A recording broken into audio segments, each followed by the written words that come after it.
Hi ನಮಸ್ಕಾರ. ಯಾರೆಲ್ಲ ಈ ಚಾನಲ್ನ ನೋಡ್ತಾ ಇದ್ದೀರಾ ಅವರು ಸಬ್ಸ್ಕ್ರೈಬ್ ಮಾಡಿ ಚಾನಲ್ನ, ಹಾಗೆ ಸಪೋರ್ಟ್ ಮಾಡಿ. ತುಂಬ ದಿನದಿಂದ ಹೇಳ್ತಾ ಇದ್ದೀನಿ ಸಬ್ಸ್ಕ್ರೈಬ್ ಮಾಡಿ ಅಂತ, ಯಾರು ಸಬ್ಸ್ಕ್ರೈಬ್ ಮಾಡ್ತಾ ಇಲ್ಲ. ಪ್ಲೀಸ್ ಸಬ್ಸ್ಕ್ರೈಬ್ ಮಾಡಿ. ಹಾಗೆ ಇದು ನನ್ನ ಮಗಳು ಸ್ಪೆಷಲ್ ಚೈಲ್ಡ್ ಅಂತ ಹೇಳ್ತಿದ್ನಲ್ಲ, ಮಗಳು ಬಂದು ಬೀಚಲ್ಲಿ ಉಪ್ಪು ನೀರಲ್ಲೇ ಆಟ ಆಡಿಸ್ತಾ ಇದ್ದೀವಿ ನಾವು. ಯಾಕಂದರೆ ಅವಳ ಕೈಕಾಲು ನೋವೇನಿದೆ, ಅವಳದು ಏನು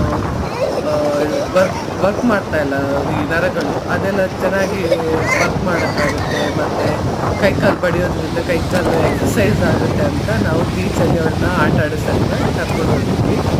ನೋಡಿ ಯಾವ ಥರ ಖುಷಿಪಟ್ಟು ಆಟ ಆಡ್ತಿದ್ದಾರೆ ಅಂತ. ಹಾಗೆಯೇ ಅವ್ರ ತಂದೆ ಕೂಡ ಅವಳಿಗೆ ಸಪೋರ್ಟ್ ಮಾಡ್ತಾ ಇದ್ದಾರೆ. ನೀರಲ್ಲಿ ಆಟ ಆಡುವಾಗ ಗೊತ್ತಿಲ್ಲ ಅಲೆಗಳು ಯಾವ ರೀತಿ ಬರುತ್ತೆ ಅಂತ, ಹಾಗೆ ಸಪೋರ್ಟ್ ಮಾಡ್ತಾ ಇದ್ದಾರೆ. ಸೊ ನೀವು ಕೂಡ ಸಪೋರ್ಟ್ ಮಾಡಿ, ಅವಳಿಗೋಸ್ಕರ ಸಬ್ಸ್ಕ್ರೈಬ್ ಬಟನ್ನ ಪ್ರೆಸ್ ಮಾಡಿ ಪ್ಲೀಸ್. ಇದೊಂದು ಹೆಲ್ಪ್ ಮಾಡಿ.